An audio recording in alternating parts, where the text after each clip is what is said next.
Hello friends, it's Chari. Today I am creating a pull and pop pull tab card using the giant outline Love Ya die and the porcupine for you porcupines. So first I'm starting out by cutting out my big heart with that Love Ya sentiment.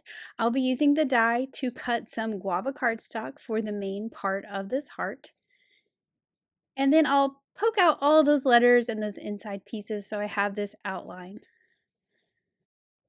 Next, I want to create a solid piece that goes behind this with some pink spiffy speckles paper. And to do this, I'm going to lay my die cut on here and trace the outside of this heart with a pencil onto my paper. This will give me a guide to cut my paper, and I'll just be using my scissors to cut this out, and I'm just cutting to the inside of that pencil line, which I'll show you here in just a minute once I get this heart cut out. You don't have to cut exactly, it doesn't have to be perfect, but if you cut on the inside of that pencil line, this heart will be slightly smaller than the die cut, and you can layer it behind very easily. You can see my pencil line is still on that piece of paper. And then this will fit right behind there, and that edge that I cut with my scissors will be underneath the outside of the die cut. I'm adding some liquid glue all over the back, and then I am going to lay this face down and then lay my solid heart on top of it. Then I can flip it over and make sure everything is stuck down as it should be. Next, I'm taking the inside of the O, and I'm using my solid O as a guide where to put the inside piece, and then I'll just pop the solid O out. And actually, I could have done this after I filled my letters in with a color, but I wasn't sure what I was going to do at this point, so I went ahead and put the inside of the O in there as well as the A. I did decide that I wanted to fill in the letters with a different color, so I've pulled out some mermaid cardstock and I've cut the letters for the word love. I will also cut the letters for the second word, but I used some scraps for this. You could, of course, cut the whole heart, and you could make a pink heart with blue letters and a blue heart with pink letters if you wanted to use the most out of your cardstock, but I just decided I wanted to use up some scraps. So I added a little bit of liquid glue inside each of those letter outlines, and then I'm just dropping in the letters. So I'm finishing up with that A. I also have that little exclamation point. We want to not forget that. And then of course my Y. You could also fill in the hearts, but I decided I want the hearts to be a third color, and I just took some scraps of pixie dust glitter cardstock and cut the hearts from there, and I'll just drop those into place as well. So now we have this really fun big heart die cut sentiment that's going to go on our card. Now to work on the images for my card, I pulled out all the porcupines from the Porcupine for You stamp set, and I'm stamping these on some white cardstock with some jet black ink so I can do some Copic coloring. So I have all the porcupines in this set, as well as that cute little snail and that tree of mushrooms, which I just think is so cute. For the bodies of the porcupines, I am coloring them all the same, so I'm only going to show one for the video, using some pale browns, so some very light creamy colors. I am pulling in that E02 to add a little bit more color, and then I'll blend out with that E00. Again, I colored all the porcupine bodies exactly the same, so I'm skipping ahead to their quills. And I don't know about you, but I wanted to change it up a little bit and color these in some colorful colors. So each one of my porcupines will have a different color for their quills. I do know that Mona recently did a video where she changed up their quills and they had a rainbow all on one porcupine and they were super cute. So you might want to check out her video as well for some different ways to color these guys. But I had some fun coloring them in some rainbow colors. So I'm starting out with my purple. I used 2 shades for the quills, and then I'm coming in with my darkest color to just go over those little lines of the quills and add some accents. So I'll continue on coloring each of these porcupines with the same sort of method. I'm using a darker shade. For this one I'm using pink. I outlined some of the edges with the dark. I blended it in with the lighter color, and then I'm going back with that darker color and adding some more shadows. And then for a lot of them, I will pull out an even darker one just to trace over the quills like I did with the purple. I just kind of think that it adds more texture to these images. For this little guy here, I know that this one is going to be paired up with my purple one, so I'm using some teals for this. I think that will look really nice together. And I pulled out that darker shade just for some dots on the details. Now, instead of going exactly in rainbow order, I am flip-flopping these two hugging porcupines. These are going to be underneath the heart and will be revealed when we pull the pull tab. But I thought it would be fun to kind of switch it up a little, so I did not have all of my cool colors on one side and my warm colors on the other. So I did this one in some greens. I like that kind of yellowy green. I think that it's very bright and happy. And then for the other one, I'm using some orangey yellows. A lot of times when I do rainbows like this, I don't like to do an orange and a yellow if it doesn't really make sense. So these warm orangey yellows are always my favorite to use. A little bit of toner gray for their noses, and then I'm going to go through with a very light pink and just dot the inside of their ears and also give them a little rosy cheek. Now to move on to my little snail. I think you've seen me color this so many times, and every time I color him purple, I don't know why. I feel like he just needs to be a purple snail. So I used two colors for the shell just for a little bit of shading, and I'm just going to go in with this one color for the body. Now for my mushrooms, I want to pull in some of those colors that I used. These little mushrooms are going to be on the side with my porcupine that is pink. So I'm making sure that the one that I color pink will be the one on the far right, so that I don't have pink overlapping pink on that side of my card. I am doing some very, very simple shading at the bottom of these two larger mushrooms. For the small mushroom, I'm just going to color it one color. I did pull out one of those yellows that I used earlier. I thought it was a little too light, so I'm just going back over with the darkest one, so it's more of an orangey color.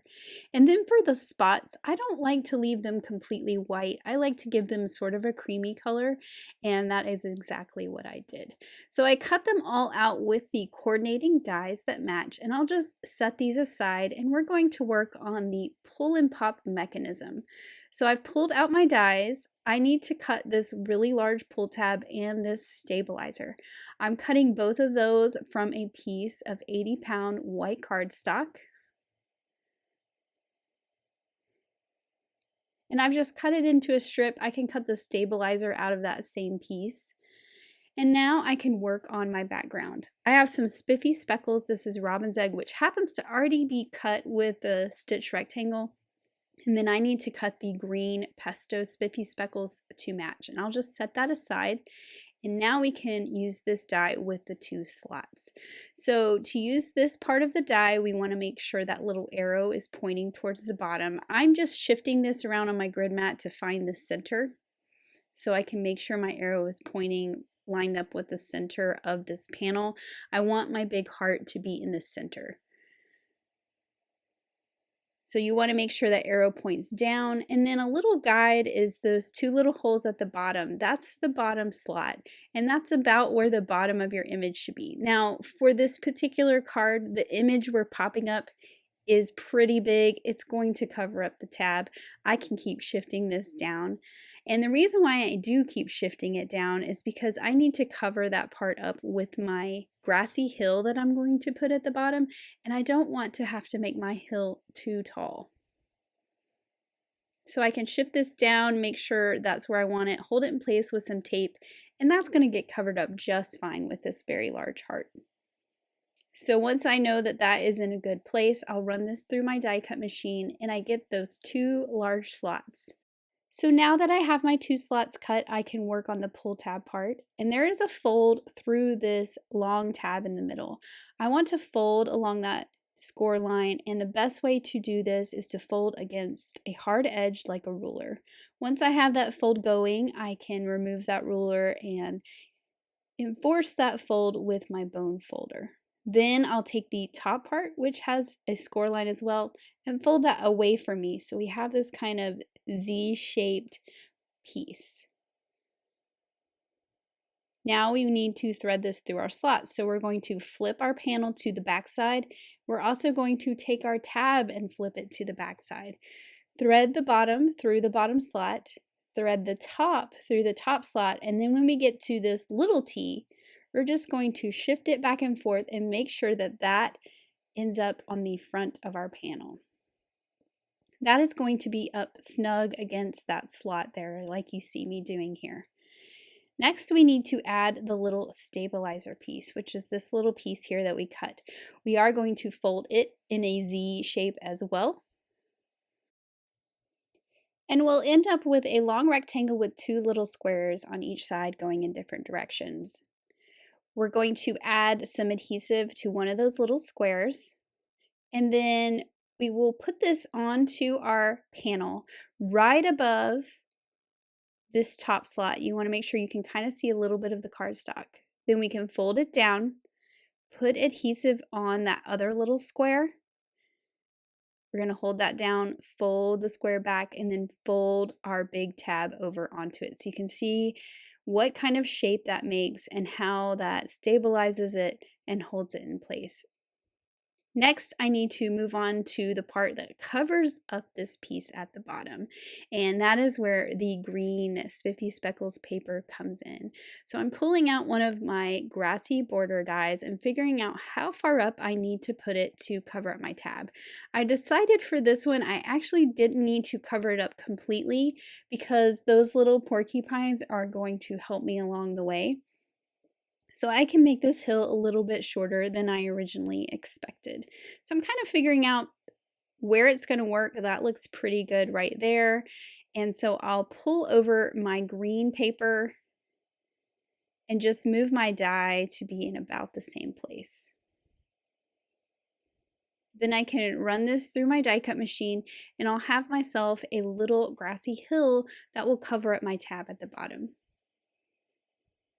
Now I do need to cut the little notch at the bottom, but I'm going to lay this on here and just make some pencil marks first, just for myself so I know where to not put any adhesive. I do not want any in the middle where those pencil marks are because that tab needs to move underneath the grass. So now we want to take our tab and push it all the way in so it's in the flat position. We're going to add a decorative piece to this, and I'm choosing to use the green spiffy speckles so that my tab matches my grass. So we have that pushed all the way in. We need to trim it off. It's much longer than we need for this card. So once we have it in that flat position, we can just trim off the excess.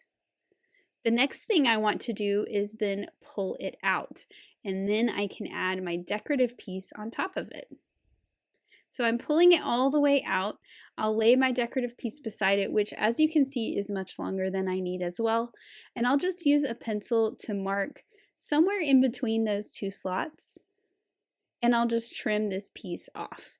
You do want to make sure that it is up inside that slot so that it doesn't come out and get caught on the slot. You do not want it too short. But there's a lot of space in there, so it's really easy to get it cut to the right length. Now I'm pulling my tab all the way out. I'm going to add some adhesive to the part that you see at the bottom.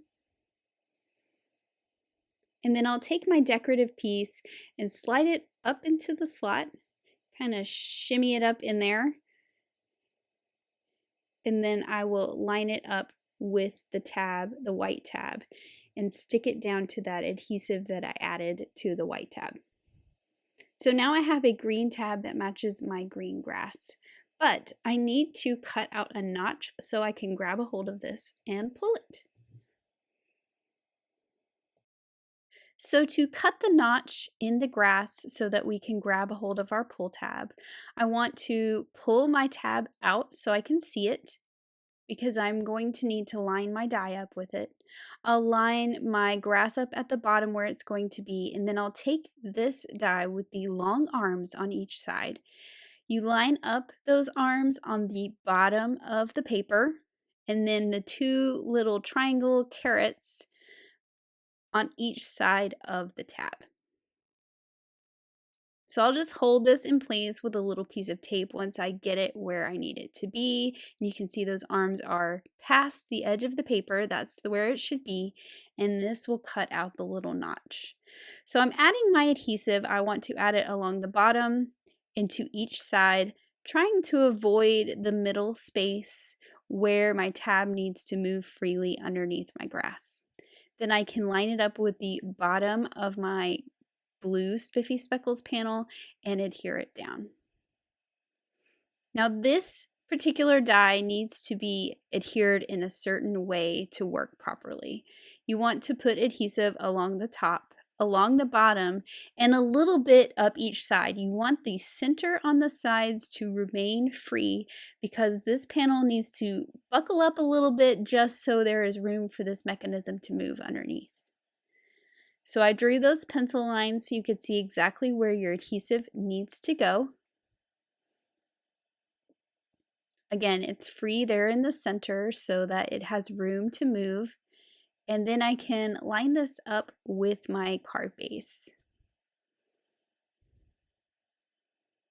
I'm going to make sure that adhesive is nice and stuck down on the top and the bottom.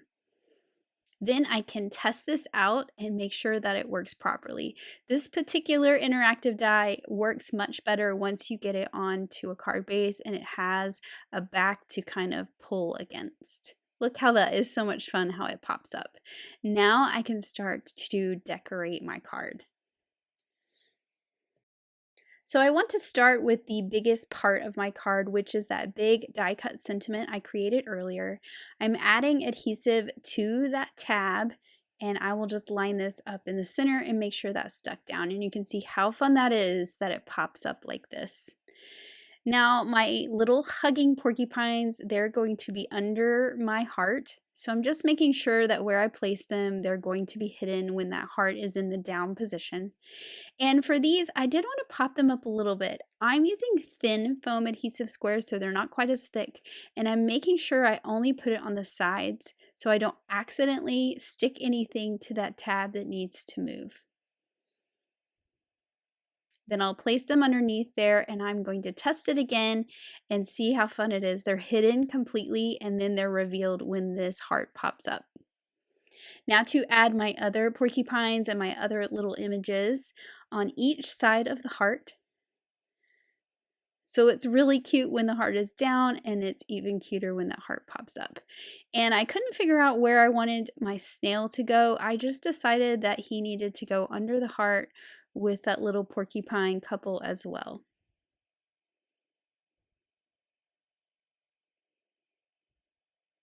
So I'm adding him with a little thin foam square. Again, I'm sticking to the thin ones since it's under this heart.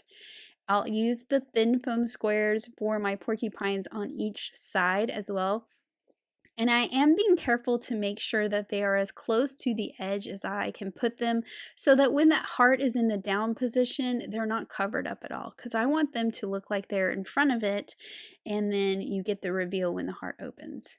Now for the little baby porcupine and these little mushrooms, I'm using some regular thickness foam squares. So this has popped up a little bit because it's not behind the heart, it's not going to be a problem. And see, I felt like this guy was a little too close, so I'm just scooting it over a little bit. His nose was touching the heart. So I did feel like the sky needed a little love. I pulled out my Spring Showers die set and cut out some of those cute stitched clouds. These are some of my favorites to use. And I cut one of each size and I'm just placing them in the sky where I think they should be. I am going to put that heart down and make sure that their placement still makes sense and looks nice when the heart is in the down position. And once I've got that kind of figured out where they go, I'll just stick those down with some adhesive.